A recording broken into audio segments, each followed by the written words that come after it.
Breaking news, SIR এর চাপে আত্মঘাতী বিএলও। আপনাদের জানিয়ে রাখি, নির্বাচন কমিশনকে দায়ী করে সুইসাইড নোট আর সুইসাইড নোট লিখে আত্মঘাতী বিএলও।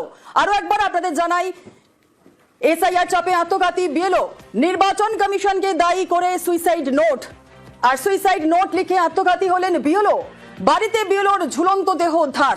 আত্মঘাতী নদিয়ার বিএলও রিঙ্কু তরফদার।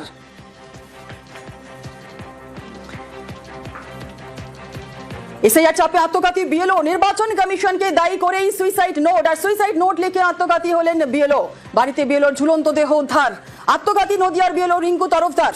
কথা বলবো, আমাদের সঙ্গে রয়েছেন আমাদের প্রতিনিধি সমীর রুদ্র। আরো চলে যাবো সমীরের কাছে, সরাসরি কথা বলবো এই বিষয় নিয়ে।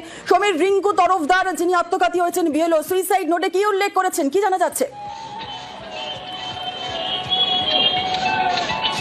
দেখো, তিনি পরিষ্কারভাবে সুইসাইড উল্লেখ করেছেন যে নির্বাচন কমিশনের চাপের জন্যই কিন্তু তিনি এই আত্মহত্যা করছেন। তার কারণ যাকে বিভিন্নভাবে চাপ দেওয়া হচ্ছে, বিভিন্ন নির্দেশ দেওয়া হচ্ছে ইলেকশন কমিশনের পক্ষ থেকে, যেটা তার পক্ষে এই মুহূর্তে ছিল পালন করা সম্ভব হচ্ছে না। এবং যে সময়সীমা বেঁধে দেওয়া হয়েছে সেই সময়সীমা অনুযায়ী এসআইআর ফর্ম পূরণ করে এবং সেগুলি জমা দেওয়া বা রিসিভ করার ক্ষেত্রে সমস্যা হচ্ছে। এবং এর পাশাপাশি যেটা ডাটা আপলোড করার যে একটা নির্দেশ দেওয়া হয়েছে সেগুলোতে তার সমস্যা হচ্ছে। এবং এই সমস্যার জন্য কিন্তু তিনি মানসিকভাবে আতঙ্কগ্রস্ত ছিলেন এবং এরই পরিপ্রেক্ষিতে তিনি আত্মহত্যা করেছেন, এমনটা কিন্তু সুইসাইড নোটে দাবি করা হয়েছে।